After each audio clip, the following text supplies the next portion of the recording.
much and welcome to Tuesday Night Titans. It is now my pleasure to introduce to you the great uncle of the great Inspector Clouseau, Lord Alfred Hayes. Merci beaucoup. You always seem to come up solving the mysteries, Lord Alfred. Oh, gosh. It's a long time since I've solved a mystery, I think.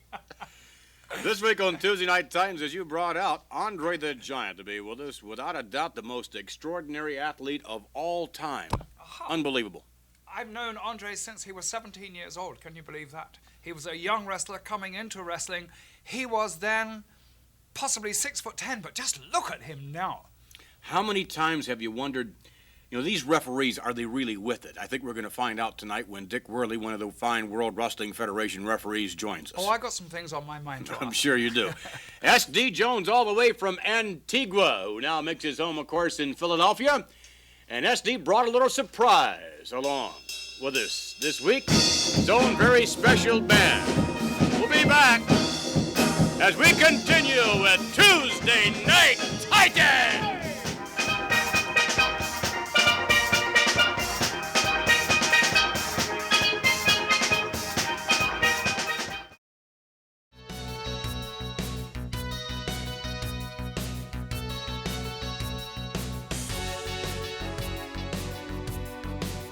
We're back, and in a moment, ladies and gentlemen, we'd like to introduce to you a gentleman who, no doubt, is making his mark in the World Wrestling Federation with his karate-style techniques and things of that nature. At this moment, we'd like to introduce to you Tiger Chung Lee.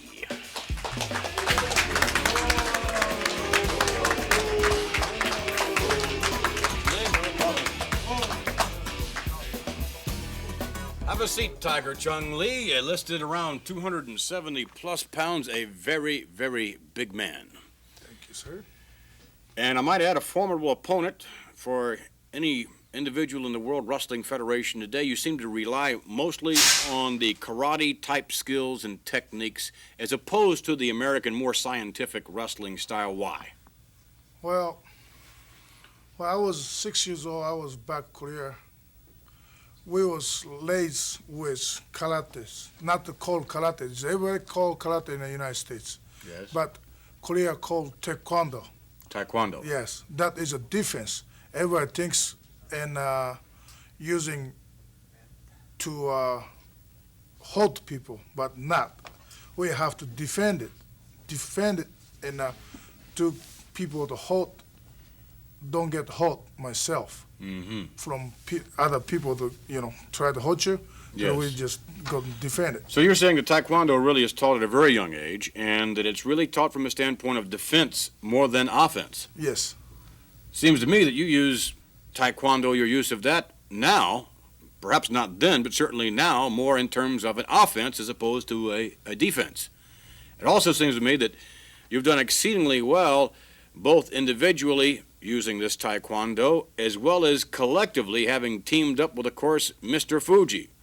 Let's now, ladies and gentlemen, take you to some videotape. We will see Tiger Chung Lee in action, an individual action, I might add, and we'll certainly, no doubt, take a little bit of a look of this Taekwondo.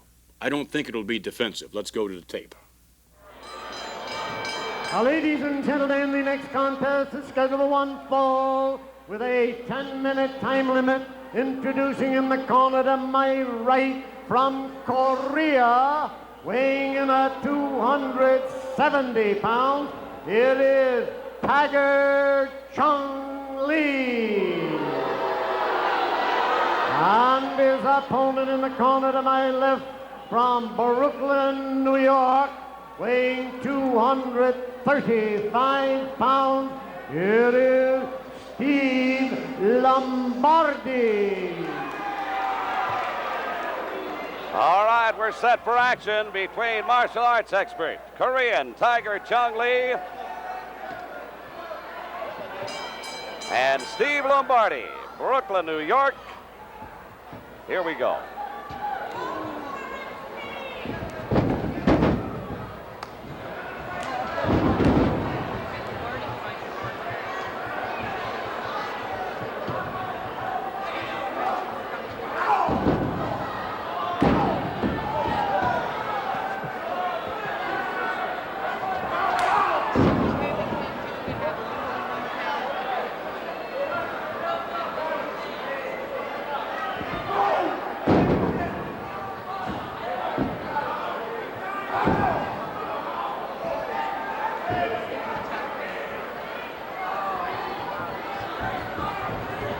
Tiger Chung Lee with another chop. Martial arts expert.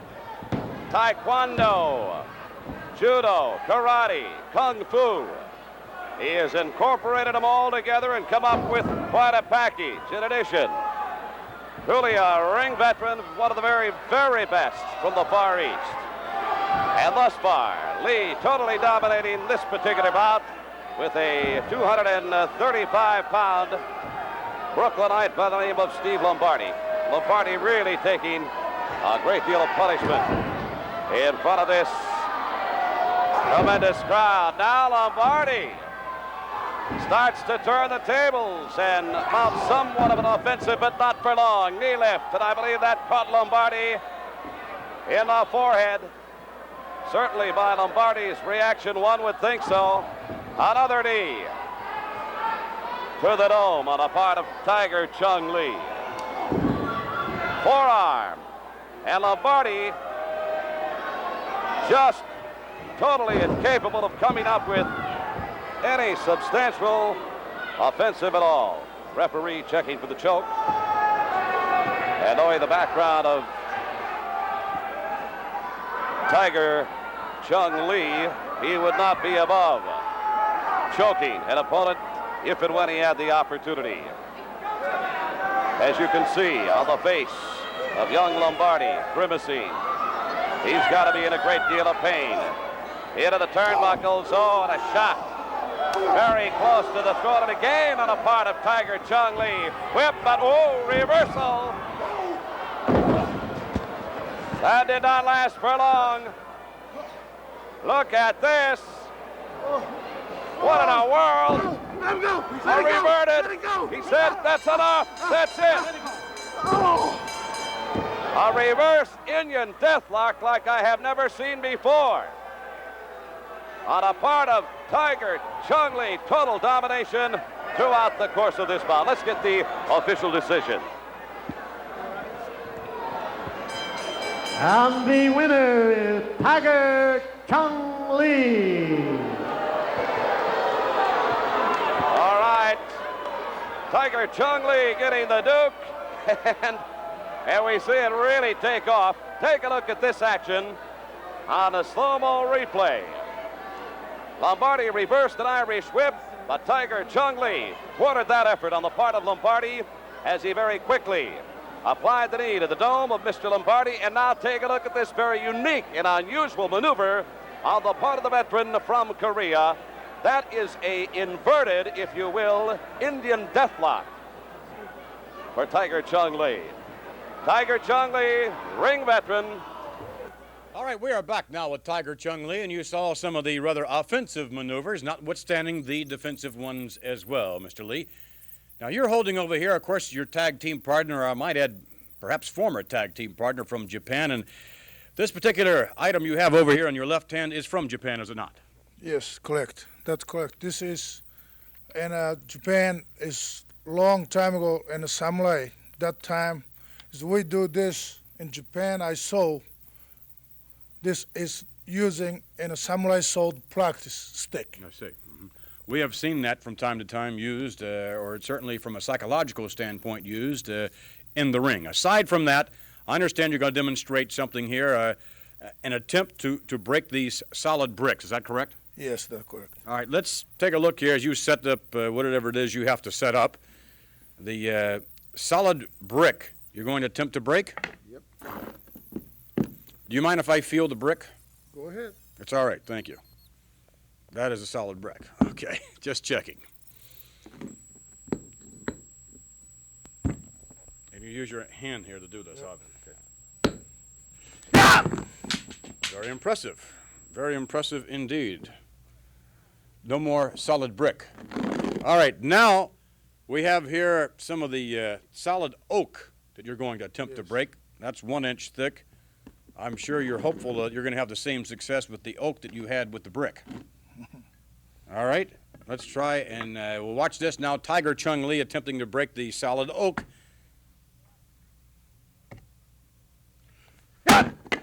Very impressive as well. Solid oak. I wonder, can you break 2 of these at one time? Would you like to try that? Try. Oh, very well. Tiger Chung Lee is now going to try 2 of these 1-inch solid oak boards placed on top of each other. I noticed that you tend to yell or scream or something. Why is that? Because that is concentrated how to break it. Okay. And did you do anything like this when you were learning Taekwondo way back when?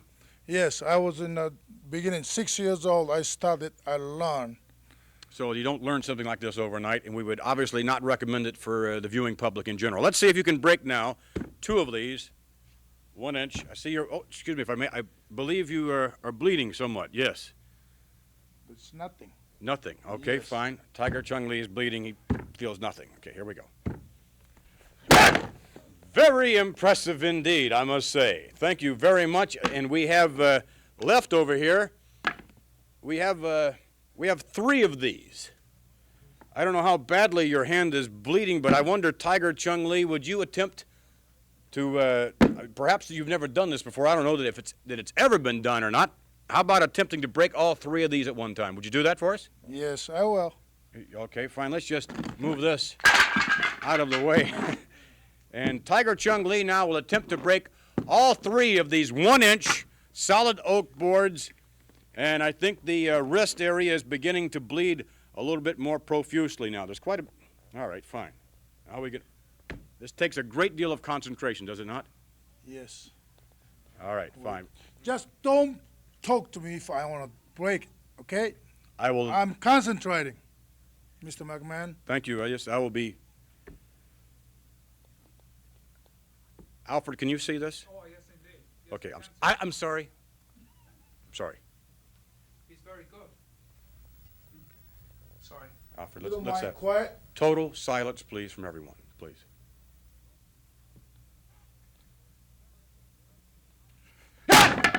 Very impressive, Tiger Chung Lee. Thank you very much. That is very impressive indeed. And right now, however, we made reference earlier to your tag team partner. I must say your former tag team partner, Mr. Fuji. It seems there's a little rift in the action. Let's go now. We'll go up to videotape footage. We'll see Tiger Chung Lee and Mr. Fuji in tag team action. You will see there's a little dissension among the ranks. Let's go to the tape. City. Well, I'll tell you, this could go either way, and the fans seem to know it. They're sort of watching expectantly. They don't know who's going to go. And there was And nor do we. put out on a rope just momentarily by Tiger Chung Lee. And Big off off, it it just kicks it right back in. Sure. But in the meantime, Sika and that face lock has taken its toll on the star from Korea. Well, a double teaming whip into the ropes. Oh, double clothesline. Oh, followed by a headbutt. Worley, we've got action. Whoop. Mr. Fuji, reminiscent of December 7th, 1941, coming in from the blind side, both off on the referee's back turned. Tiger Chung Lee with a series of those martial arts combo moves. Well, the tag made. Now Sika back in. Alpha going to get a breather. Chung Lee taking the short end right now, getting a beating at the hands Sika to of the Sika. hair. All right, Tiger Chung Lee going down. All Tag. right. It seemed a reluctant tag by Mr. Fuji. I don't know. Maybe it's just my impression. They make contact now. Now there's a couple of those double heart punches to the upper torso. All right, Big tag, Sika. tag made again. In Alpha, out Sika. Oh, headbutt. Right to the breastbone.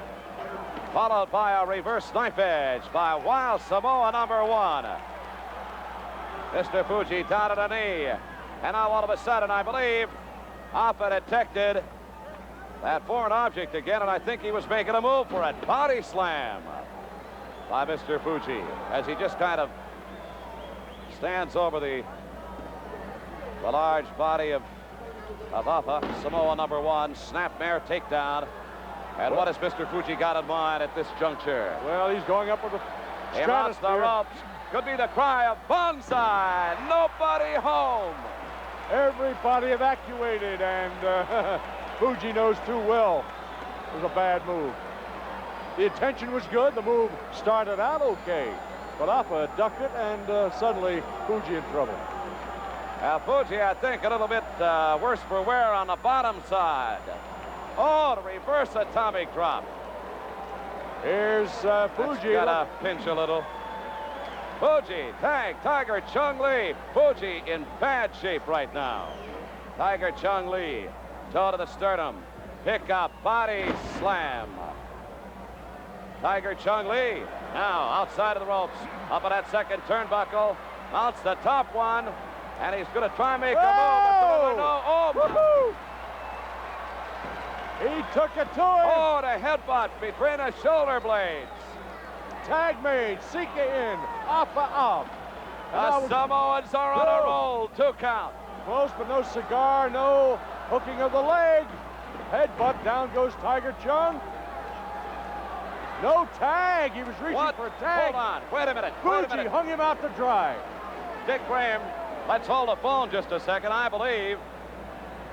do believe that Mr. Fuji turned his back on the tag. He did, in fact. Now he's asking for the tag. Tiger Chung Lee. No! Oh, he walked away from it. You've got to be kidding me. I never saw it. Oh. Never in my life. He hung him out to dry. But in the meantime, Sika totally dominating Tiger Chung Lee. And he just catapults him to the canvas. And now Mr. Fuji, ladies and gentlemen, has walked away from the ring. He's going for an early shower, apparently. He has walked away from the heat of the battle. Double headbutt. Oh! And again, while Samoans, Appa, Sika, 2, it's 3. all over. And I'll tell you, what a change of events during the course of this match. Let's get the official decision. The winners of this contest, the team of Appa and Sika, the Wild Samoans. All right, hold on. Here comes Mr. Fuji back to the ring. I'll tell you what, it's too late now. The best he's going to be able to do is muster an apology. Oh, he's come on. Oh, hold on. Wait a minute. He's Mr. Fuji. him. Fuji has taken the microphone cord and has wrapped it around the neck of Tiger Chung Lee. There has been a blowout between these two allies. No longer so. Karate chop. Why? I can't understand it. Outside of the ring right now, Tiger Chung Lee, as you can see, all wrapped up in a cord and a chair and a ring bell. And Mr. Fuji, I cannot believe Mr. Fuji. Oh. Don't tell me. Tiger Chung Lee is back on his feet, but out of nowhere, out of left field, appears the kendo stick, that very controversial piece of equipment that goes to the ring with this man every time he is introduced. And Mr. Fuji had better be concerned. Here comes Tiger Chung Lee, kendo stick in hand. And watch out, ladies and gentlemen, this could be it. A blowout has taken place between these two allies. Oh! Tiger Chung Lee missing. And he is hot. This friendship of quite some time has been thrown out this week here in the World Wrestling Federation between this man, Tiger Chung Lee, and his former tag team partner, Mr. Fuji. But the funny thing about this, Gene, is suddenly the crowd has turned totally for the Samoans and Tiger Chung Lee and totally against Mr. Fuji. Incredible. Unheard of. Well, this is absolutely unheard of. Woo-hoo! That sounds like a challenge to me. That was indeed a challenge from Tiger Chung Lee, directed straight at Mr. Fuji. All right, we're back. Now, there we saw you and Mr. Fuji, through the years, have been great tag team partners, but there in Philadelphia, there was obviously a parting of the ways. How do you feel now in retrospect, having viewed the videotape footage with us? How do you feel about Mr. Fuji? Is there any possibility of you and Fuji reconciling your differences and getting back together as a tag team? Well, to me, is no. Answer is easy. Well, then, it was also brought out by, I believe, Gene Okerlund that he had heard a challenge, or at least he thought he had heard a challenge. Did, in fact, you challenge Mr. Fuji on that occasion? Yes, because he humiliated me and that all people, front of all people, choke me and that wire and everything. I want to challenge him, then I want to pin them right in the middle. I show you how Korean is stronger than Japanese. How would you go about doing that, Tiger Chung Lee? Would you use, it would be a very interesting match should it happen, you would use your martial arts skills against those of Mr. Fuji? Yes, he knows his Japanese way of martial arts. Which one is better, Korean martial arts or Japanese martial arts? I don't know. I would like to find out. Lord Alfred Hayes, you have had obviously some experience with from both the Japanese martial arts and Korean. You've seen them both in action. Who do you think would win in a matchup between Mr. Fuji and Tiger Chung Lee? That is a martial art question in itself. It's a very loaded question. I couldn't give an answer because I have a lot of faith in Lee, obviously. Tiger Chung Lee's much larger. But Fuji has proved himself over a long... Lee has the youth. He's younger. But Fuji has experience, and experience in wrestling, as we all know, means a lot. Fuji, again, has been doing a lot of teaming through the years, a lot more than Tiger Chung Lee. Lee, of course, doing more individual action. Tiger Chung Lee, we would like to wish you the best of luck. We certainly enjoyed the karate demonstration and wish you luck against Mr. Fuji should that match happen, or whatever your individual goals might be. Thank you very much for joining us on Tuesday Night Tiger. We'll be back with our special feature matchup in a moment.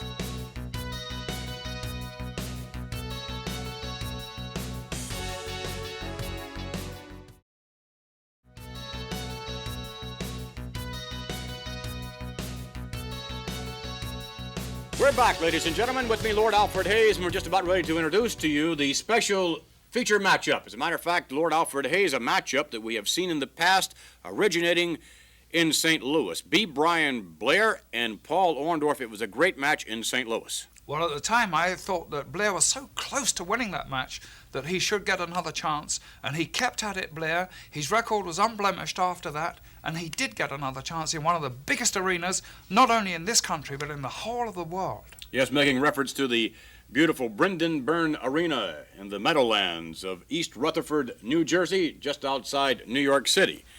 And the rematch was made. B. Brian Blair squaring off against Paul Orndorff. Orndorff, of course, was very much surprised, I would suspect, in their initial encounter.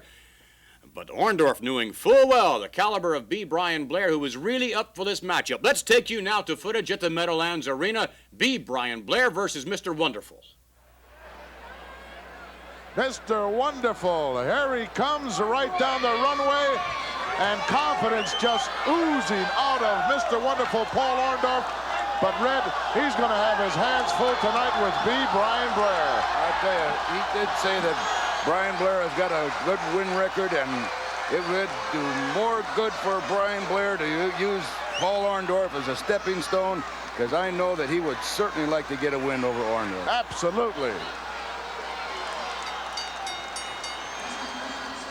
Contest is set for one fall with a 30-minute time limit.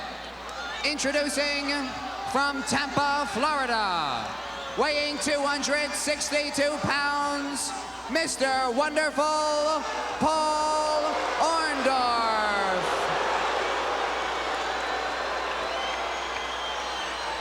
And ladies and gentlemen, his opponent from Tampa, Florida, 235 pounds, B. Brian Blair. Big hand for B. Brian, and Mr. Wonderful doesn't like it. Brian immediately with his ring jacket off, and he is ready and tuned. Look at, he's in great shape. He is in excellent shape, and he trains continuously. He watches his nutritional program. He goes to bed early. He doesn't drink. He doesn't smoke. He is everything that could very possibly take that Paul Orndorff and put his shoulder to the mat. Orndorff now arguing with referee Dick Worley.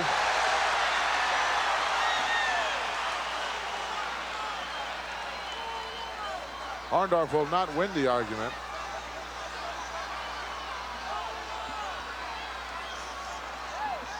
Orndorff wants Worley to get Bryan back into his corner so that he can disrobe.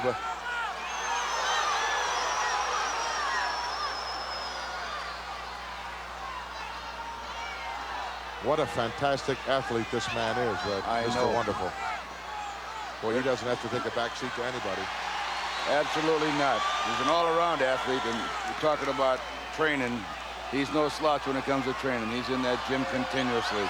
Look at that body. Wow. You have to respect a man that can do the things he does and look like that, Red. You bet. If you don't, you're a fool. Yes. Well, he's obviously a well-trained athlete. He has the capability of sealing a casket on your career in a hurry. Mine's been sealed. Well, I think both of ours have, Red, but you know, if he lays that pile driver on you, it could be curtains not only for tonight, but for the rest of your career. There goes Orndorff getting out of the ring.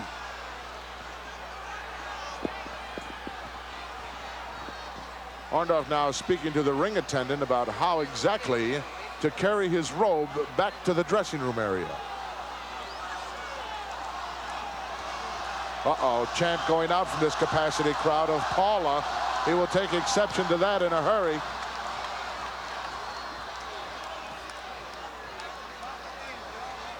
World Wrestling Federation bringing you the best in professional wrestling, and there goes the probably $3,000 worth of ring jacket brought out by Mr. Wonderful. The bell is rung and we're underway here.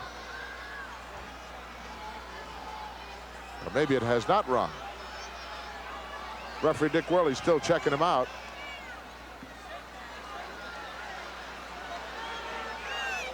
Orndorff doesn't even like to be touched by Not at all. Not at all. But he's going to be touched very shortly here by B. Brian Blair, who's just looking forward to this.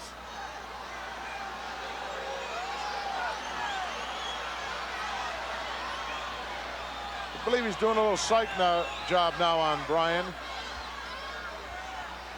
Bryan was ready when he stepped into the ring, and before this thing really gets started, Orndorff will have him bent all out of shape, Red. Orndorff taking a hike now. Coming around our way, he could be in for a lot of trouble. He's doing a number right now on B. Bryan. Look at Bryan pacing. I tell you, Bryan is pacing, but he's burning energy up too, right? Yep. That nervous energy.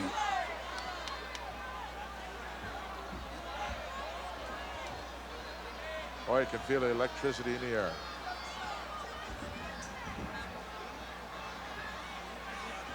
Bryan hasn't taken his eyes off of Mr. Wonderful since he came out of that runway from the dressing room.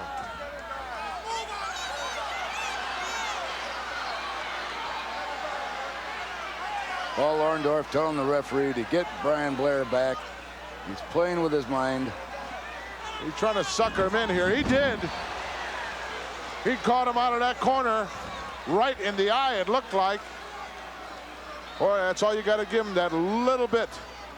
Open the door just a little bit, and boy, he's all over you like a new suit. Vicious forearm now by Mr. Wonderful. And another. Oh, what momentum behind that. Everything this man does is solid in that ring. He just shows no mercy to anyone. Oh. That'll crack your ribs and tear your intercostal cartilage and make you wish you were a jockey.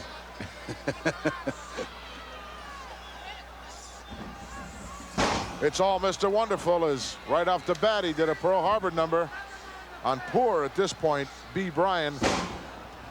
Elbows right to the top of the head. Look at this. Relentless. He will not let up. He will not let up. Once he gets his man down, he's just going to stay on him.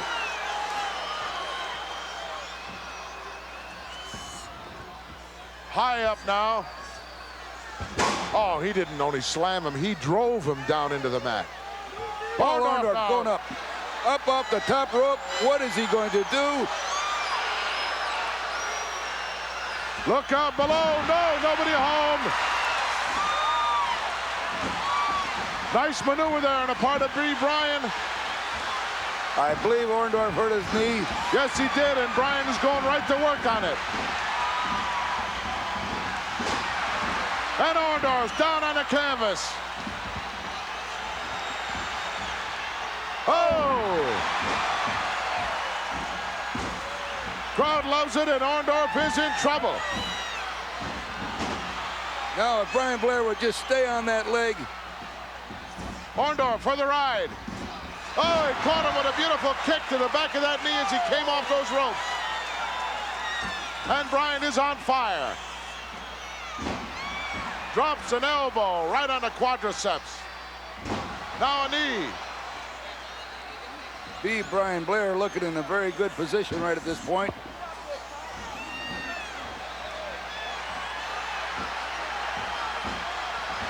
B. Brian Blair is going to, and he does. He goes back with the leverage.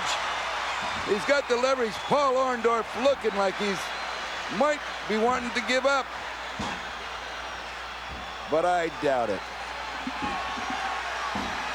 B. Brian Blair looking at the 22,000 capacity crowd here, asking if he should give him another shot.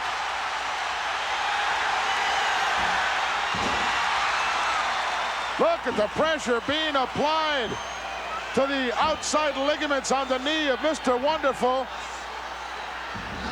Wow, he jammed that knee right into the canvas. B. Brian Blair, he's got something in mind here. He's going to use some of the ring to his advantage. Well, the knee doesn't bend that way. It wasn't constructed that way. Oh, a chop right to the throat. And Bryan drives him in and drops an elbow. Going for a pin. He did get a 2 count. Well, he slipped out the back door there. Brian Blair going back to work on that leg again, which is where he should be staying. Absolutely. You got a part hurt on this big guy. You take advantage of it.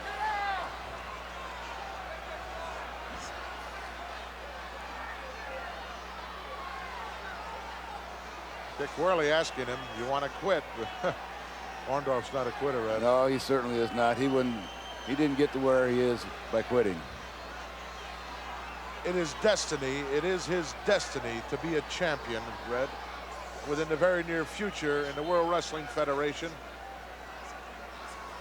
Mr. Wonderful will be carrying some kind of gold. You can bet on it. No question about it, but B. Brian Blair may not be the stepping stone that he thinks he is. He may be a stumbling block instead. Well, he might have underestimated Bryan, which is done many, many times, Red, as you well know. That's the worst thing you could possibly do, is underestimate your opponent. You end up with the short end of the stick. That's right.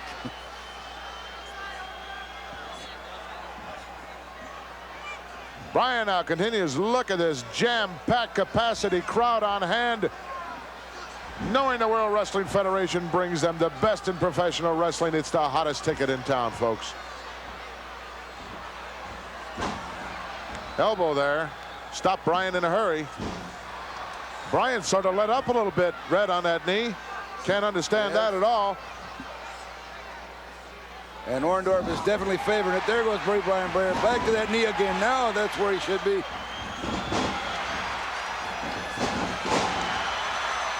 Got control once more. Don't want to give Orndorff a shot at you, because once he gets control, he's not going to let up. But I can guarantee you, folks, that that knee will be very sore before this match is over, and will be worse a few days from now. Yes, for sure. But it's amazing how these professional wrestlers deal with pain and deal with physical injury. The type of injury that would put a layman at home in bed, they're out here doing their thing with it, Red. Yep. Gorilla Monsoon at ringside with Red Bastien as we look on here. Oh, nice maneuver by B. Bryan, and right back to that leg trip, and he's going to go to work on it. Excellent move by Brian Blair. He's got that quickness, Red, and he has to use that. He has to use that if he wants to beat the likes of Paul Orndorff. He read what Orndorff was doing right along. He read that move. B. Brian Blair going to work on Paul Orndorff, looking to get another feather in his cap. Reaching back here, one of the cardinal sins of amateur wrestling, reaching back. Coach would be right there to slap your hand until you don't do that, boy. That's how you get beat. Both of these men with excellent amateur backgrounds. B. Brian Blair staying with that leg, and I'm proud of him. It's the way he should be doing. If he's going to get a win over Paul Orndorff, he's got to stay with that leg now. He's got it going. Might be an excellent time to maybe go for a half crab, Red, and really apply some heavy pressure on that knee area. If that's what you want to do, if you want to use that as a submission hold, it's the way to do it. He's working it down. Seems to me like he should be going for something at this point. Look at the balance. Yep. This man is an athlete. Look at that! Karate kick to the back of the neck of B. Brian Blair. And does that take some perfect execution to do that? Did you see that guy get up in the air like that? Wow. Orndorff trying to get some circulation back in that left knee. Big fist right between the eyes, as that will slow down B. Brian and give Mr. Wonderful a chance to get that blood circulating once more in that left leg. Rake across the eyes with the shoelaces. I'm afraid that he's getting that leg back in shape again. He comes by and he'll waffle Brian Blair. Then he takes a little walk, gets that leg back in shape. Oh, rammed his head into the top turnbuckle.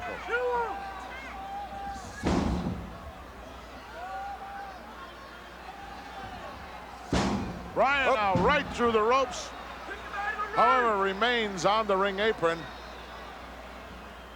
Orndorff had an inkling there to go out after him, but referee Dick Worley made him think about it twice. There he goes now. He's not going to stop. Oh, wow. Look out. Oh, he had that head draped right outside the apron, and he caught it right on the back of the head and neck. And now B. Brian Blair down on the concrete floor. And Mr. Wonderful obviously proud of himself. Brian's in trouble, Red. He's definitely in trouble. You cannot give this man a chance, any opportunity. Here he comes again. He knows he's got a 10 count to get back in there, so he's really timing this thing to his advantage. He's still suffering with that leg, though. If B. Brian Blair can get his stuff together, get in there and get on that leg again, that's the only chance I can see for him right now. Orndorff dragged him in, shoots him in, and he ducks a big right hand and a high cross body. He could get him here. No. Oh. See how fast Orndorff got up? Close, but no cigar, as B. Brian came with a high cross body.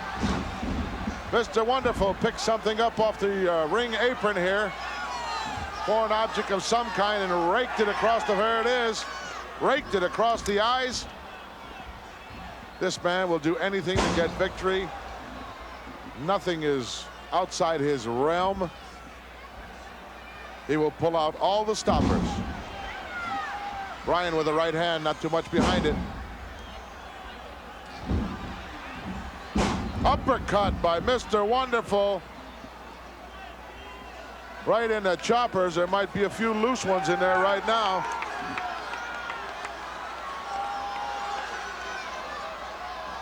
However, he's still hobbling on that left knee. Snapmare takes Brian over. Look at this chin lock. Boy, he's got it reversed. He's got that knee right in the back of the neck. There's a beautiful shot of that by our director. Just look at how he's applying that pressure and keeping that knee jammed. Right approximately at the external occipital protuberance at the back of the neck. Did you say that? Well, yeah, it came from somewhere.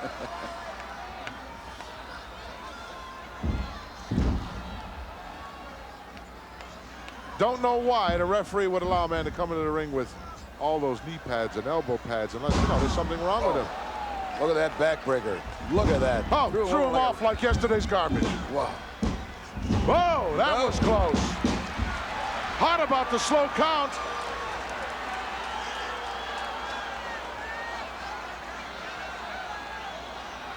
Worley says, I know how to count. Nice knee lift. Jammed the fist and forearm. Orndorff again unhappy about the count. He is definitely wearing Brian Blair down at this point. Brian has taken an awful lot of punishment. Blocks the right hand and shoots one of his own. Brian now. Oh, nice reversal as Orndorff goes in. Scoop slam, no. Whoa. He ducked behind him. A nice switch by Brian. It's a roll. No. Wow, that was close. As a matter of fact, there's about half of these fans that think that he almost had it. Brian over that top rope. He managed to hang on. Look at this. He kicked himself back up into the ring, and Orndorff is posing. Look, he thinks it's Worley. Wow!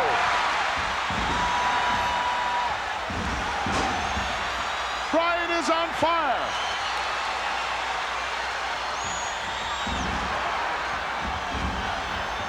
Rights and lefts, and now Orndorff thrown in. And he got it right in the lower abdomen. Nice knee lift by Blair. He's up on that second turnbuckle. Oh, big elbow. Oh. Orndorff is in a very precarious position at this time. Brian Blair going to reconstruct his face a little bit. Brian going about this very methodically. Slams him down into the canvas. Oh, knee right on the forehead. Whoa. Orndorff obviously hurt by that maneuver. Comes back with the right hand. All the way around. Another roll up here. No, he couldn't get the leverage over. Nope. He didn't have that momentum going for him. Nice attempt, though. He had the right idea. Uh-oh, small package. He's going to get him. He got it. Small package. Went to the well one too many times. The experience, the knowledge, and the ability to look ahead gave that small package its greatest impact. Let's take a look at how. Let's go back in time just a moment here. Here's where Brian has the upper hand. Scoops him up. Goes for that slam, but look at the experience. Look at that step through with the leg. It was all over at that point, and Orndorff knew it. Once he had both legs hooked, it was good night. Let's get the official word. Wrestling fans, the winner of the match, Mr. Wonderful Paul Orndorff. Mr. Wonderful, Paul Orndorff victorious on that occasion. In a very surprise move, that matchup, I'm sure, could have gone either way. Would you agree with that, Lord Alfred Hayes? I would. There was one time there when I really thought that Blair had Orndorff down for a count of 3, and the referee was just a little bit tardy. Now, that's only my opinion. As a professional wrestler, I thought he was a little tardy. But it goes down in the book as a win for Orndorff. The position, you bring out a good point. The position of the referee can be crucial in a matchup, because if in fact he is out of position, that extra 1, 2, sometimes even more seconds can be of vital nature. Yes, they can miss that very first count. And then instead of being on a second and a third count, they're actually on a 1 and a 2, and by 3 he's gone. We'll further discuss the aspects of officiating in the World Wrestling Federation. As a matter of fact, the referee that we saw in that particular matchup, Dick Worley, will be a subject of conversation. We'll return, continuing with this conversation about referees.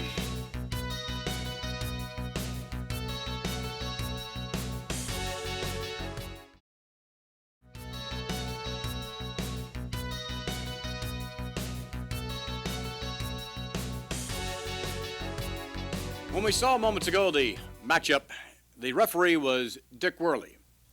And Dick Worley is regarded as one of the finest World Wrestling Federation officials. But nonetheless, it seems to me that from time to time, Lord Alfred Hayes, that they really don't see some of the things that they should see being officials. Having wrestled for many, many years in every part of the world, Dick Worley is no different from a referee here than one in, say, Timbuktu or New South Wales in Australia. They all seem to be the same to me. They make snap decisions.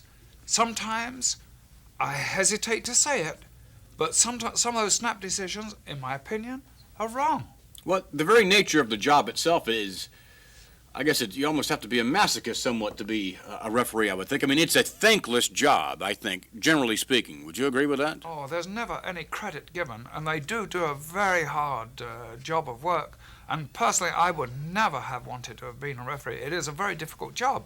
But at the same time, I look for perfection in everything. And the abuse some of them take. Oh, gosh.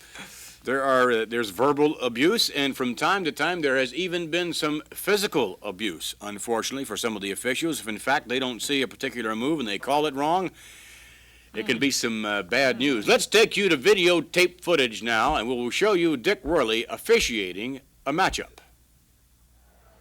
Well, here's a man that we're not certain can even think straight. You talk about somebody putting a sentence together. This man can barely put one word at a time together, and those are few and far between.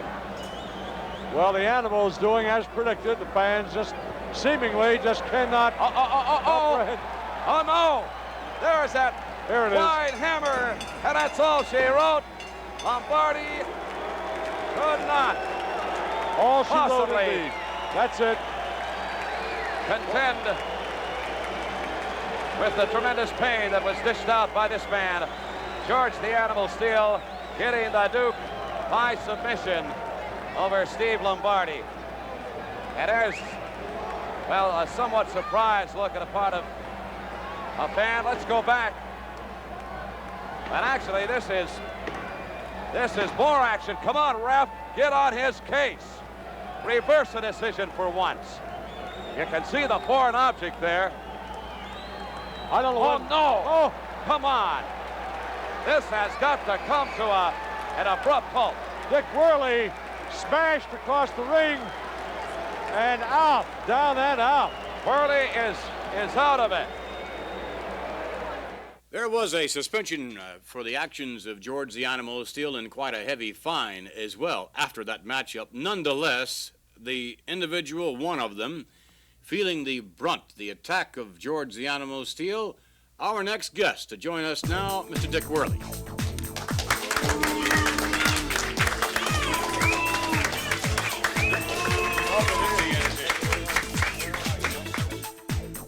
Some are booing, some are cheering. Dick Worley, I guess maybe you're somewhat accustomed to that, are you not? Well, we usually get that in almost every performance. There's always someone that's happy with your job, and there's a few that's disenchanted, I always say. Let's go back and refer to the piece of tape that we saw moments ago. Gene Okerlund was there at ringside, and he said, "Come on, Mr. Referee, do something about it." Unfortunately for you, you did. I don't know what you said to George the Animal Steele, but you promptly went over and said something to him.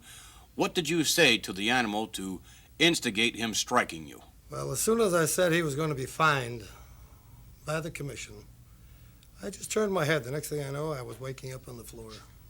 The man is, it's what they call him, the animal, and that's just about what he is. It just came from nowhere. Well, surely then it would seem to me that not only you, but other officials coming into a match, knowing that someone like George the Animal Steele, or someone else for that matter, is capable of doing what we saw him do to you, is it that intimidating? It has to be. Well, I'll tell you, Vince, it's, you have a few like him, and you have to be very careful. I thought I was careful in that match. I thought I was far enough away, yet trying to tell him I was going to have him fined if he didn't stop, and out of nowhere. All right, then let's take it one step further. If, in fact, we can accept the fact that you're intimidated as anyone would ordinarily be as an official coming into the ring with the likes of George the Animal Steele, then aren't you going to be somewhat reluctant to cause too much concern? Aren't you going to let the rules sort of dangle a little bit in terms maybe being a little loose, maybe even from a standpoint of being somewhat prejudicial in favor of someone like George the Animal Steele, because in fact you're afraid, perhaps justifiably so, that he is in fact going to strike you? Well, Vince, this is true. This man has been fined so many times. I don't think money means anything to him, to have him fined. You know there could be trouble with this guy as soon as you start the match. You definitely, you have a little leeway with him because you know how crazy he gets. But there are others in wrestling as well that are capable of on occasion completely losing it, perhaps taking it out on you should you interfere too much. I mean, there's a fine line there, isn't there? A fine line between being objective and being somewhat subjective because of your personal fears. Well, true. I like to think I fear of no man in there. That's why I believe I get flattened out as much as I do. I try to stay right on top of these guys. I tell them I'm going to find them, I'm going to stop the match. And then what the audience and other people see is when the other fellow does something, it's okay. But as soon as, like, say, George the Animal Steele will do something, that's bad business. All right, what we would like to do is to show you some more videotape footage of another unfortunate incident as related to an official officiating a matchup involving, I believe, Greg the Hammer Valentine. Let's go now to the videotape footage. All right, now here, Dick, these two fellas really going at both of them obviously using their fist. Why isn't the referee interjecting himself now and making them use the open hand? Well, he's probably telling both men to use the open hand. But if both men are using fist, he's going to allow it. Yes, probably if the one kept fighting with the fist, he might disqualify him and give the match to the other fellow. So it's really, it's really subjective on the part of the referee. I mean, the referee, to a certain extent, has the power to control. Look at that. Now, Rocky Johnson going after his opponent, Greg Valentine. Unfortunately, here, the referee simply got in the way of the action. I mean, there's an art to staying out of the way of the action, too, is there not? True. You try to stay away from the action, but these fellows get into the heat of battle. Ooh! And when they do, they just lose control of themselves. And whatever's in front of them, they're swinging away. It's happened before, and I'm sure it's going to happen again. You try your best to stay out of the way. Naturally, you don't want to get hit. I've had more injuries than I can shake a stick at, but it's just what happens. All right, here now, the official coming around, as we saw there, and giving the timekeeper the cue to ring the bell. Nonetheless, the official was knocked about. On occasion, it is unintentional. On occasion, it is intentional. But let's get back to, again, not that we're necessarily picking on you as an official, because you are, as well as far as I'm concerned, one of the finest World Wrestling Federation referees ever. It's, we stated before, somewhat of a thankless job, but we'll get back to that. Right now, let's speak of the power that you have in the ring. You really have the power to control the match almost to the extent to determine the winner. How do you feel about that? Well, that's true, Vince. As many a times. I mean, that's an awesome responsibility.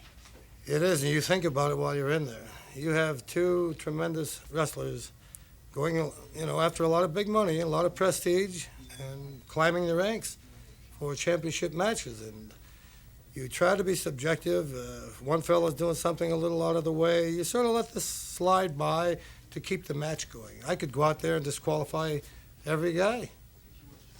We wouldn't have a match out there. I try to let certain things go. Makes sense. It's like Mr. Hayes says, he thought there should have been a 3 count. But from where he was watching on that television and from where I was, I could see where the shoulder was coming up, where Lord Hayes couldn't. Well, again, we can see an awful lot from television replays and whatever that you, being in the ring and being in the heat of the action, cannot see. There's no doubt about that. But I'm sure you are keenly aware, and I've been keenly aware, some of the stories you're told before broadcast about coming out from an arena in which there was a very unpopular decision. It can take its toll on someone, can it not? Believe me, I've been chased down alleys. I've parked my car 2 blocks away from the place. Always park the car where you can just drive right straight out. Because I've had them coming after me with chains and bottles, and if they get a bad decision, you got to go out the coal chute window and out the back alley. Well, hopefully we'll be seeing you not going out the coal chute alley or at all in the future, and we certainly wish you the very best of luck, Dick. Well, thank you, Vince. Thank you for joining us, Dick Worley, here on Tuesday Night Titans. And Dick Worley, one of the fine officials in the World Wrestling Federation, and as you can hear, it's time for the music.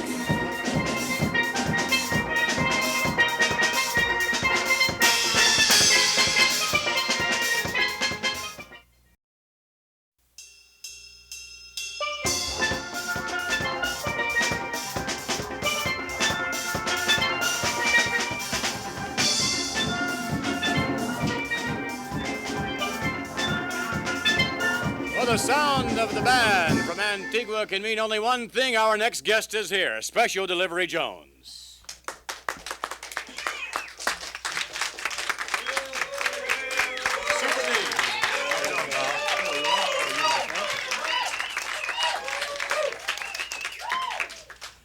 S.D. Jones, making his home now in Philadelphia, but originally from Antigua, and you've obviously brought along a few of your friends here with us, and we certainly appreciate that, S.D. Your career as of late has catapulted. Seems to me that you're really taking giant strides as of late. S.D., how do you account for that? Well, I've got to do this, Vince. For 10 years, I've been there, and I've done everything I can to get it catapulted, and somehow it's going pretty good now. I'm trying my best. I'm doing everything I can. I'm watching tapes. I study the wrestlers. I go outside from the arenas, and I look around, and people talk to me. They tell me my mistakes. I'm trying very hard. Did you see my band? I sure did. They're from Antigua, man. Yes. Antigua, the West Indies, man. We got a very nice little island down there. It's about 75,000 people. 108 square miles down there. It's beautiful down there. How often do you get home, S.D.? Well, not often enough? I'm sorry, I can't guess it now, really. It's hard to say. The last time I was there was 1969. Oh, my goodness. Wow. You must miss it? Time approximate, hard work, yeah. This is my life. I have to do this. I'm a professional athlete. I need it all over the world. I've been everywhere, so I'll get down there. When I get back, we're going to have some good times because everybody's waiting for me to come home. When did you leave Antigua and break into professional wrestling? 1967, I came here with my uncle who lives in Philadelphia. Mm-hmm. And I was doing boxing. But I wouldn't get away from the weights, I'm a weight freak. I love to lift weights. Obviously, yes, it shows. All the guys who looked me over, they thought I could do something, but they told me, I have to get away from the weights because I'm going to get muscle bound. Right. Sorry, I got a cold. So I wouldn't stay from the weights. I wouldn't get away from it. Unfortunately, one day they says, look, man, we can't do nothing with you. You got to go. I said, why? I said, look at you, man. You look like a big piece of rock. Let's take a look at S.D. at a big piece of rock in the ring right now. Let's go to the videotape Special Delivery Jones in wrestling action. Obviously, the big rock is going to pay off. On top of the action, we've got a capacity crowd on hand this week. Auditoriums, arenas, coliseums, the various gardens of the United States, Canada, throughout the World Wrestling Federation. I have never seen a higher level of fan enthusiasm for this, the king of sports. Gene, that is because of the participants. I don't think there's ever been a time in the history of wrestling when the wrestlers themselves have been of such a caliber. We've got a slugfest going, a series of rights and lefts and a headbutt by S.D. Jones. And a pin as he very, very alertly, very astutely hooked the leg and pinned 295. Dan Green from Rooster Creek, Kentucky. That man right there getting the Duke. A great win, another great win, I should say, for S.D. Jones. S.D. back with us, and now we saw him in action. S.D., you really do get it all together, don't you? Yeah, I'm trying really. It's a long road, you get to the peak at age 15 years in this business, 20 years, it does not come overnight. No, for sure. You have to work hard, I've been there, I've had a broken shoulder once, or my ribs are fractured in San Francisco, or Greg Valentine pulled my leg out one time. Everybody knows about these things. And the most important thing, though, the fans are with me, and my rating stays way up the top, whether I lose some, I win some. That's the name of the game. You know, for a professional athlete, you know, you have to be ready to lose and win. You just can't say, hey, tonight we're going to win it all. That's great. But then when you lose, you say, oh, forget it. No, you keep on trying and trying. I'm trying. I'm really getting there. Perhaps that's one of your secrets, then, is the fact that you try so very, very hard. It's a never-say-die type of attitude, right? Yes, especially the kids them keep telling me that one of these days you're going to be a champion, you know, and I've got that in my mind, you know. I've been everywhere, all the major arenas in the world, you know. A lot of athletes, like one old-timer told me one day, he says, listen, kid, in our days, when we were doing this sport, our biggest thing was to make Madison Square Garden. Once you get there, it's all over with. Mm-hmm. But today, us, the new generation, our biggest thing is to have that thing around our waist, 13.5 pounds of golden leather. Once we get that there, man, it's all over. We're at the top. Because I've been to the Garden, I've been to Europe, all over the place. Right. It's there, you know.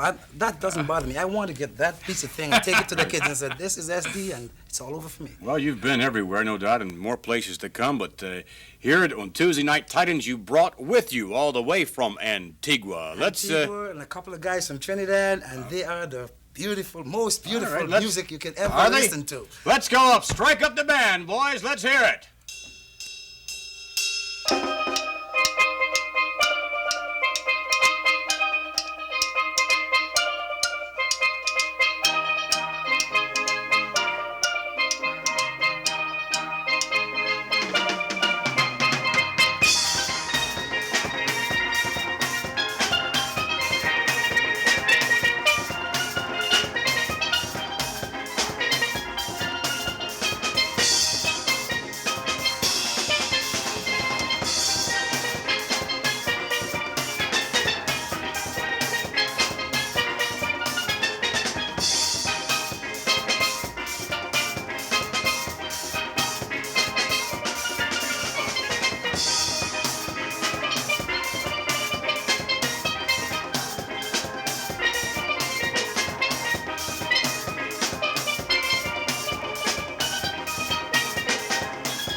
We're back, and while we were away, the mailbag arrived. Before we introduce to you our next guest, Lord Alfred Hayes.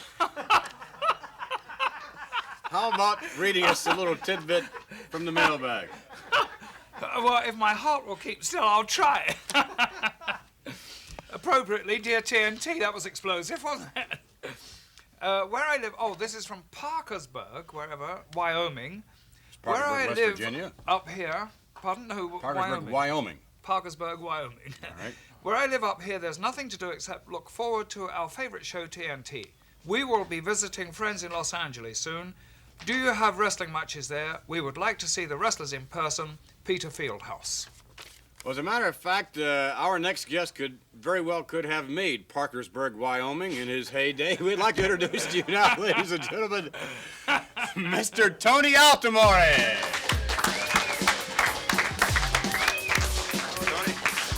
right. How are you? Have a seat. Nice to meet you. Sounds like my daughter out there.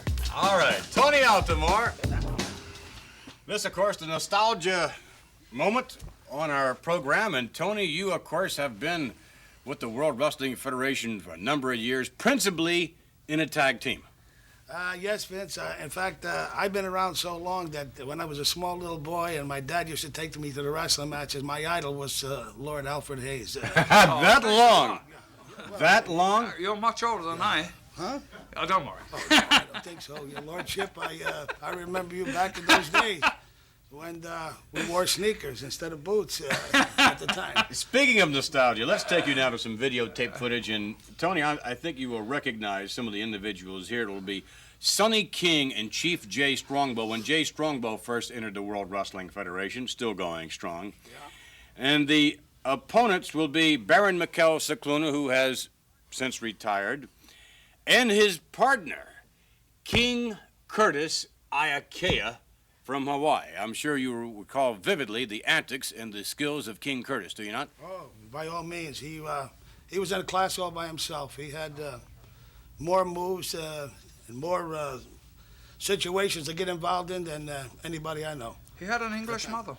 I beg your pardon? He had an English mother. King Curtis had an English mother? Yes. I think his We father will not was show the Italian. mother in this footage. Let's go now. We will join this matchup in progress. Let's go to the videotape. Nostalgia it is.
So that was a look of some of the action of old. Speaking of which, let's show you Tony Altomare.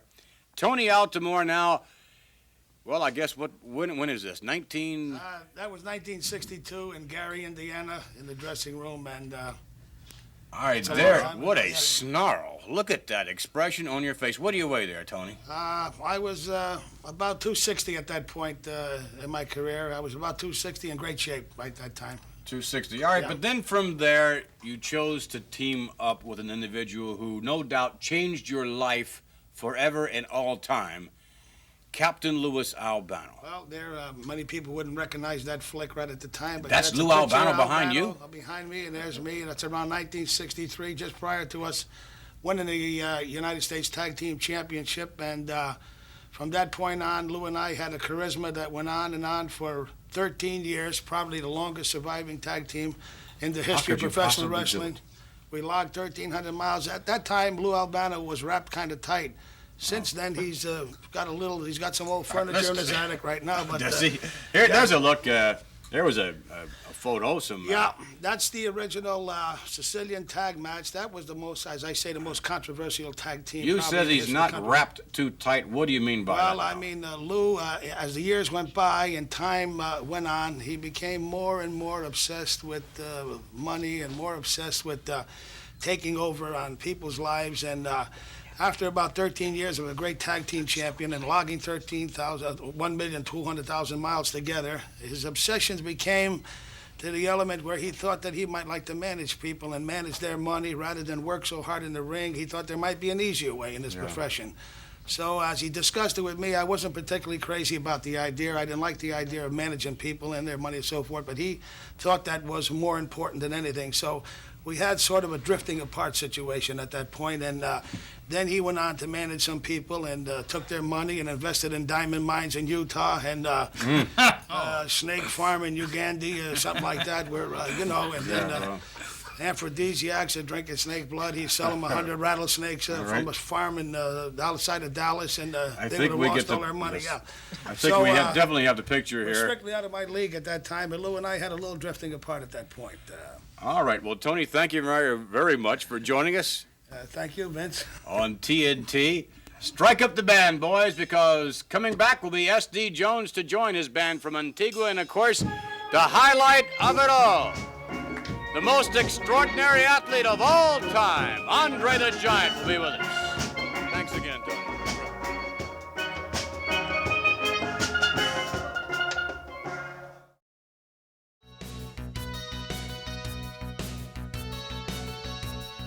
We're back, and before we bring out our very special guest this week, Andre the Giant, right now I'd like to take you to the Pace Setters, all the way from Antigua, thanks to Special Delivery Jones.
We're just about ready to introduce to you the individual who is no doubt is the highlight of the entire show, as he'd be the highlight of any show. But right now, we would like to introduce to you part of Andre the Giant.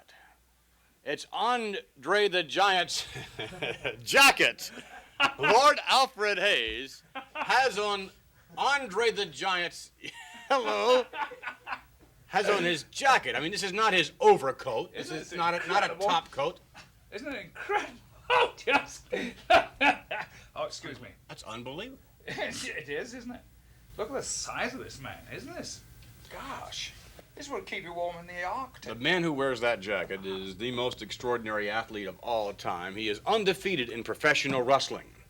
No one has defeated Andre the Giant. Let's take you to some videotape footage. We'll join the matchup in progress. Andre against individual competition. You've got to be kidding. Smirnoff tried.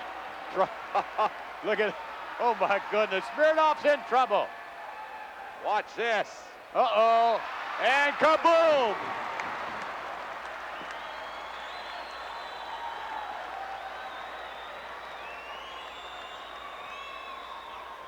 Well, these fans here certainly recognizing the talents of Andre. Oh my, look at that.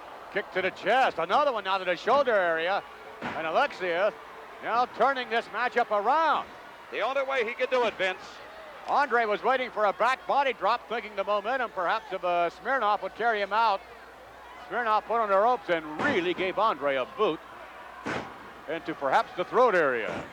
Well, it certainly had to be strategically placed because it obviously has done some damage to the native of Grenoble, France. And Smirnoff stepping over Andre now to apply more pressure, but under normal circumstances, he would have to keep up the attack that he had going for himself earlier on. Perhaps from a strategy standpoint, from where we sit, that would be the best thing to do. Then again, perhaps damage has been done to the left arm and shoulder. Listen to this crowd heat up. There's no doubt about it, the multitudes going with Andre the Giant. Tremendously popular all over the world. Smirnoff, what a kick that was to the head. I don't care how big you are, you have to feel that. But look at the big man, oh, Vince. He's back on his feet. That's step number one of the comeback trail. Smirnoff. Oh, my. A grazing right hand by Andre. And another kick by Alexiev. Chop to the throat area. That'll keep him at bay a bit. Another chop. And another one. Andre raking those chops across the headbutt by Andre. Tough for that man to pick up a hat off the rack. And Alexiev is again on the outside of the ring, collecting his thoughts. Cobwebber, too, having to be cleared as a result of this man, Andre the Giant's devastating headbutt. Smirnoff now back in, and Andre right on top of him. Headbutt by Andre. Oh, he's not going to let go, Vince. He did not. Whip to the ropes coming up. Huge boot by Andre. What's going to happen now? Oh, my. 1, 2, and lights out for Smirnoff. Round him out. Holy cow. They do love him everywhere. Andre, one of the most extraordinary athletes of all time. You can say that again. Andre the Giant victorious there in individual competition.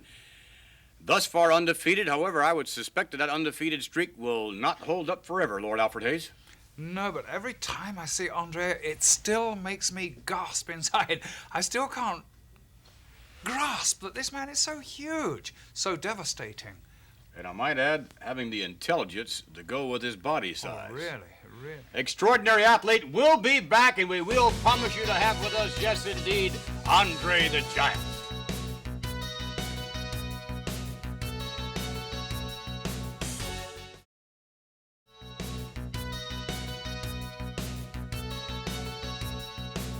Well, throughout the entire TNT Tuesday Night Titans, we have saved the best for last, no doubt of that. The most extraordinary athlete of this or any other generation. Without further ado, we will now introduce to you the one and the only Andre the Giant.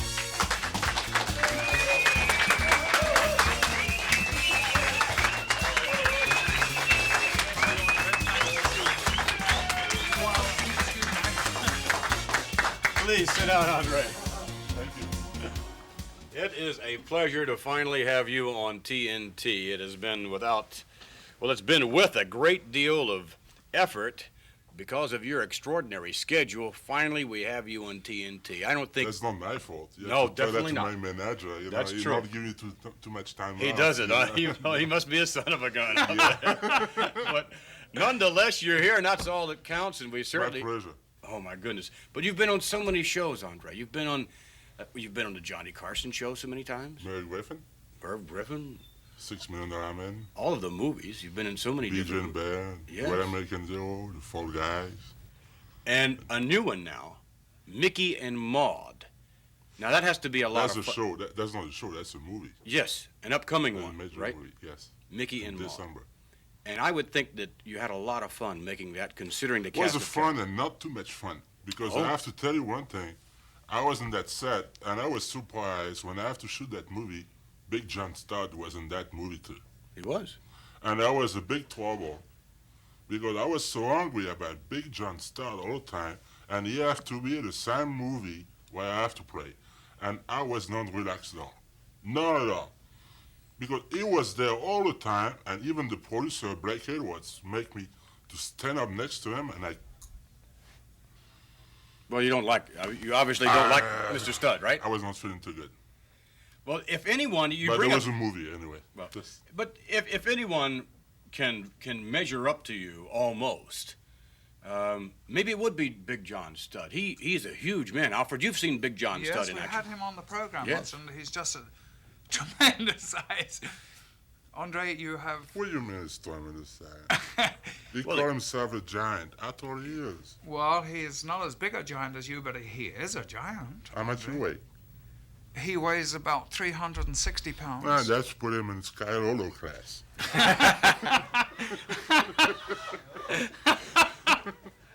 Well, he stands 6'10". 7'4". I know that just too well. How much you weigh? Just over 200 pounds now. I just lost 100 pounds, and I used to weigh 560 pounds. Gosh. You just lost a person at 100 pounds. Incredible. Yes. When you go to Japan, you gain a lot of weight, don't you? Yes, sir. Why? Is the cooking? I mean, you enjoy that? No, it's not that. Those Japanese people, I love the Japanese people. They're so small, and they can believe it to see a big person like myself. Yes. And they want to feed me all the time. They feed me like 26 hours a day. So you can believe it. Is that right? Oh. Andre, your clothes, I mean, it's, The Japanese made it. Really? Yeah, that's come from Japan. No wonder it didn't fit. All my clothes come from Japan, except my boots. Just like they said, everything is big. It's come from Texas. El Paso, Texas. This comes from where, El Paso, Texas? Tony Lama. Tony Lama makes those boots. Yeah. Look at the size of that. I just called him last week, and I ordered another 12 pounds. Another 12 pair. I think maybe 12 pounds is right. How much does that for boot? me and 10 for Scarolo. Andre, how much would this boot weigh? It would weigh 12 pounds, maybe more. I would imagine. Oh, I don't know, but look at the size of it. I don't have to go in the gym when I walk out in the street with those boots. No, I wouldn't think so. That's nothing short of incredible. What about some of the... Oh, no problem. Anything you want to do is just fine with Lord Alfred Hayes and myself. Whatever. You know how long I know this guy? Lord Alfred Hayes? Yes. How old? How long? Since I first started in wrestling. Tell me about that, Alfred. As a matter of fact, you had an encounter in a magazine. You were yes. relaying to us about Andre. I wrote a true story. A promoter phoned me one day. He said, "Go and pick this young lad up, 17, a wrestler who is just beginning." He said, "and take him to a town, I forget the town where it was, and I think it was Port de Versailles, just outside Paris. I was living." That was the name of it. Yes. The bar we were supposed to meet to. I think it was. So I went there, and here was this young lad of 17. But in fact, he was about 6'10" and weighed about 280 pounds and dwarfed me then. Little did I ever realize he would grow almost another foot. Compare your hand with Andre's, will you please? You're a big man, Lord Alfred. Oh, my goodness! Where did you go? Lord Alfred Hayes, where did you... Unbelievable. Oh, please do it again. Please cover it again, will you? That's better. That's the best you've ever looked. Andre, have you ever been to Antigua? We had, of course, the band on earlier. Have you ever been to Antigua? Yes. I was there 9 months ago.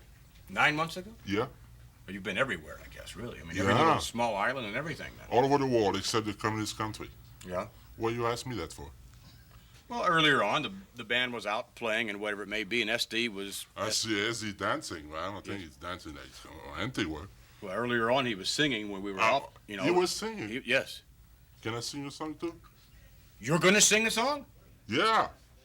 By all means, let's have... Oh, I want to hear it. Antigua is a small island, just like Japan. And last time I was in Japan, the Japanese people, they can believe the way I sing that song. You have a song you sing? The fish song. The fish song. I don't... Can you let me sing that? By all means. Let's have Andre the Giant sing the fish song. It should be great. I've never heard Andre the Giant sing before, Alfred. It's going to be an experience, believe me. Gosh, just look at him up there. Yes. With those chaps. Andre is going to sing the fish song. Do you think Vince, since I'm there, why you not come with us to play some music too? You would be. I have to play the music too, anyway. Well, I'll be delighted. Go ahead. All right. I think you ought to, don't you?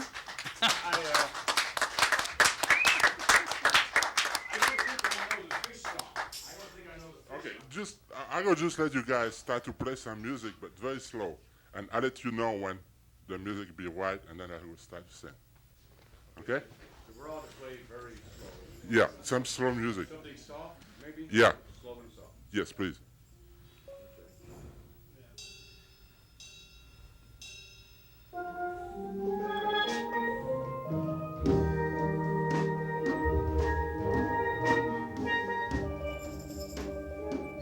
'A little bit too fast.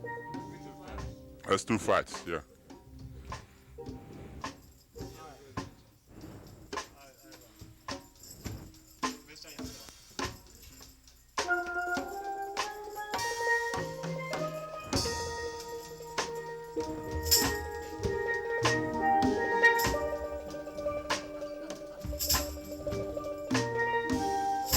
It's too loud. Yeah. I might think it's too much. It's got to be right. Yeah, right.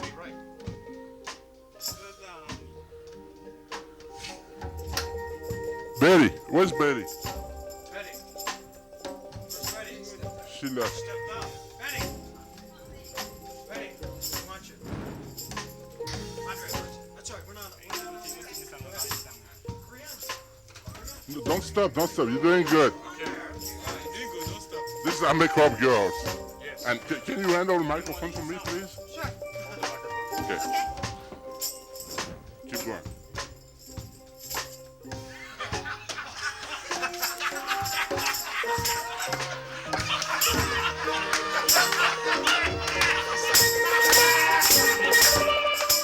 But no, wait, I'll be back with the whale song.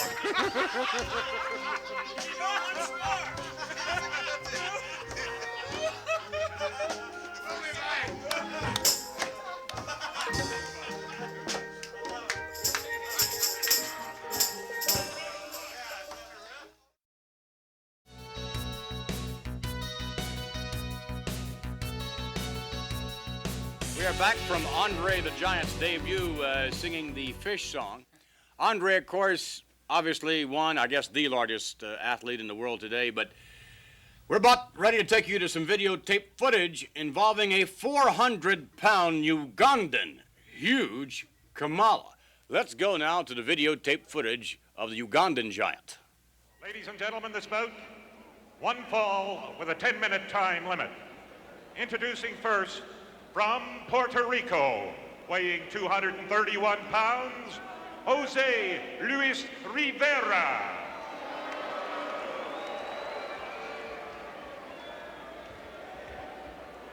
His opponent, now entering the ring area, from Uganda, weighing 400 pounds, Kamala. Kamala, where is he? Oh, my goodness. Has Freddie Blassie found something here?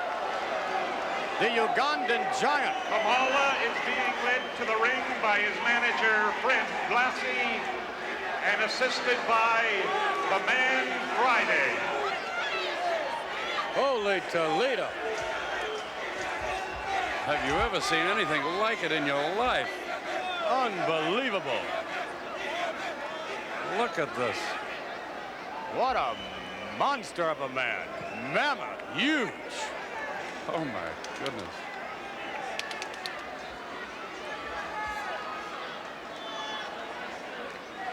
Kamala with his respective managers, Friday and Freddie Blassie. Blassie in there, giving instructions. And wait a minute, Friday is ushering Kamala back to the corner.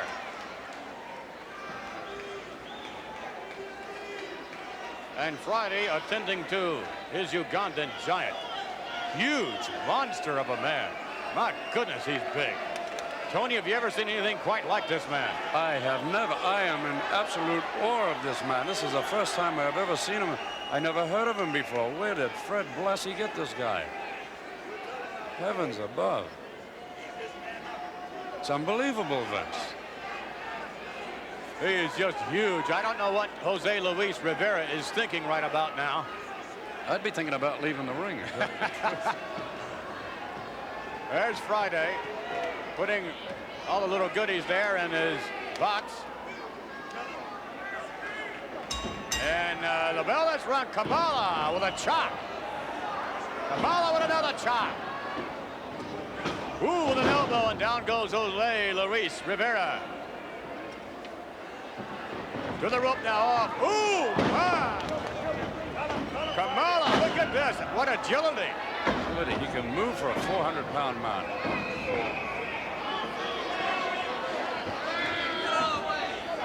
Just chopping away in the trapezius area.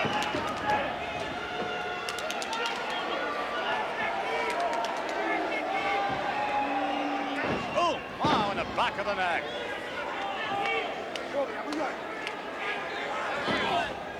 And he's not letting up at all, Vince. He's just going in and just chopping and chopping. Quite the aggressor, to say the least. Up high goes Jose Luis Rivera. Tremendous strength of the Ugandan giant, Kamala. Oh, my, really delivers those chops with authority now. And bending over now, taking a little direction perhaps from Freddie Blassie and Friday. Off the rope. Double chop to the pectoral area. Oh! Wow. Right across the back. Oh, my. Oh, no. Not again. Oh, no! Kamala rolling his opponent over, and that's an easy victory.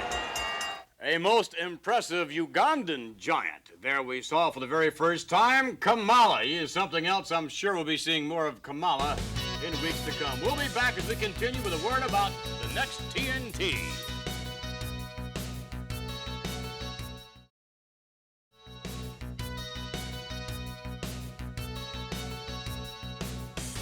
We're back, and we certainly hope you've enjoyed this week's TNT as much as we have enjoyed presenting it to you. Andre the Giant, of course, to highlight the entire show. Did you know that Andre could sing as well as he did?